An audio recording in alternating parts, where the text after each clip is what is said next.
In this video, we will talk about DHCP on multi-layer switches. DHCP is a network protocol used to automatically assign IP addresses and other network configuration parameters to devices on a network. So this process simplifies the management of IP addresses and ensures that devices can communicate effectively within a network. So you can configure DHCP services directly on a Cisco multi-layer switch MLS. So when you configure a switch as a DHCP server, it can dynamically assign IP addresses and other network configuration parameters to clients on the network. Now let's see how I can configure DHCP services on multi-layer switch. For example, think a scenario like this. I have my multi-layer switch. It is connected to an access layer switch, and I have one PC in here which is connected to my access layer switch, and this PC needs IP address assignment from DHCP server like IP address, default gateway, etc. Okay, so this interface of this multi-layer switch is interface VLAN 10 and has an IP address of 192.168.1.1. Okay, so here I'm defining my IP address only. In the second step, I'm going ahead and defining the IP pool. Okay, IP DHCP pool and giving a name, IP DHCP pool users. Then I'm defining my network statement, network, the network ID along with the subnet mask, which means this multi-layer switch will assign IP addresses starting from 1.1 till 1.254, right? This is what it says really. But I'm defining 1.1 as default router, which is the gateway, okay? And that is the IP address of my multi-layer switches VLAN 10 interface. So DHCP will not go ahead and assign this address to the clients. And I also have some other configuration in here.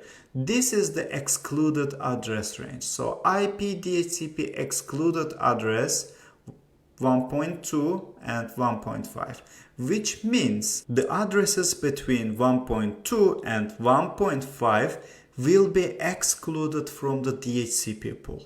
Okay, so multi-layer switch won't go ahead and assign these addresses as well to the clients. So basically the configuration in here saying that our switch will assign an IP address range between 1.6 to 1.254. Why? 1.1 is assigned as the gateway in here, 2 and 5 is excluded, so it will start assigning IP addresses from 1.6 till 1.254. So my PC will have an IP address from this range with a subnet mask of 255.255.255.0, and the gateway assigned will be 1.1 for this PC. I can also perform a mapping between MAC address and the IP addresses with my multi-layer switch DHCP services. For example, in this example, if a client requests a DHCP service from the multi-layer switch with this MAC address, it will assign this IP address only with this client. Okay, and also we can go ahead and configure DHCP relay on our multi-layer switch. So configuring DHCP relay on a multi-layer switch allows the switch to forward DHCP requests from clients to a DHCP server that may be located on a different subnet.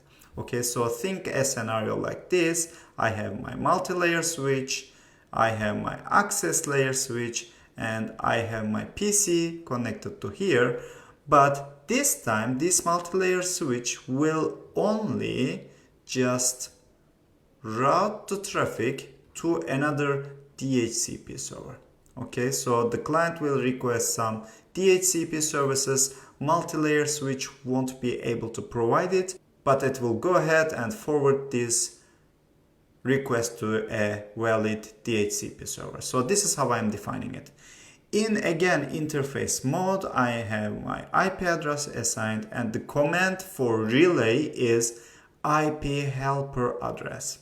Okay, so this DHCP server for this example has an IP address of 192.168.199.4. okay, so every DHCP request will be forwarded to DHCP server by using this IP helper command.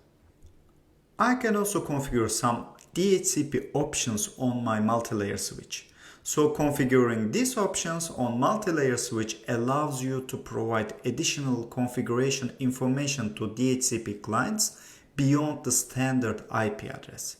So you can use the option command to provide additional options. Okay, so the usage is like this: option and option number value. This value might be 150, 66, 43, something like. Okay, so for example, 43 is used to provide vendor specific information, 66 specifies TFTP server's IP address, 150 is often used for VoIP devices to specify TFTP servers. Okay, so that's it from my side for this section as well, and thank you so much for joining me.